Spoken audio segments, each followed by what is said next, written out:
Kai Sotto, AJ Edu, Carl Tamayo, Kevin Kiambao at iba pa ay nakapirma na sa iba't ibang liga. Kaya for this PBA draft, sino-sino kayang mga top names ang matatawag o sasama sa taunang player pick?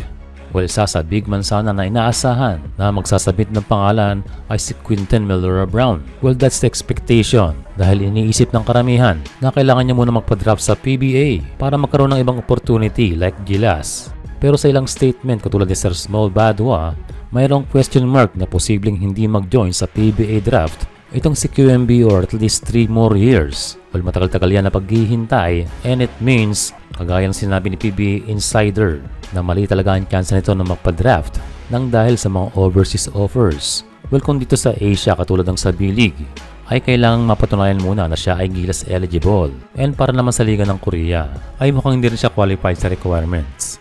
So the only places that he could go is US and Europe. Ating na-research ang agent itong si QMB at lumalabas na ito isang Amerikano na agent sa NBA at sa G-League.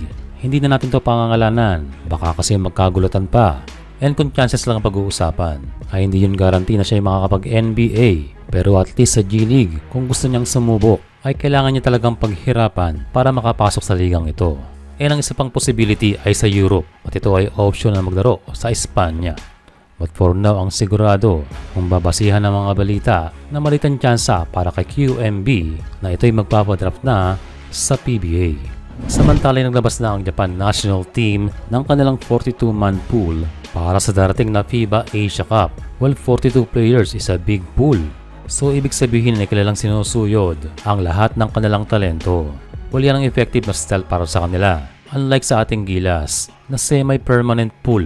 But now ating pag-usapan muna ang Akatsuki Japan men's national team. Well, traditionally maliliit ang kanilang mga point guard. Pero sa pool na ito ay mapapansin na kanilang nilista ang best tallest lineup na pwede nilang gamitin. But unfortunately ay wala si Yuta Watanabe. Patagan sabi nga natin, kanilang inimbitahan ng malalaki para sa national team. Isa sa player na ating napansin ay mayroon silang 6'10 na half Japanese na umaasang makakasama sa formal na FIBA competition ng kanilang national team. Noon ay naglaro na si Yuto Yamanouchi Williams sa kanilang men's team.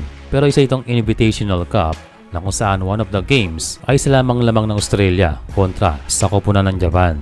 Ay lagi naglalaro ito sa isang Division 1 team sa NCAA at malaki ang na-improve nito bilang sentro. Kaya hindi na rin nakakapagtaka na ito'y maimbitahan muli at mag-effort para makakuha uli ng spot para sa men's national team. Sa tingin natin ay mukhang may pag-asa to at kung sakali kanyang mapunan ang slot na binakante ni Rui Hachimura. Kung sakaling makatapat natin ng Japan sa Asia Cup, of course our 6'10" na si AJ Edu ang bahala dyan. Although bata pa itong si Yamanouchi, still he can be the future of Japan basketball at kailangan niyang galingan sa FIBA Asia Cup.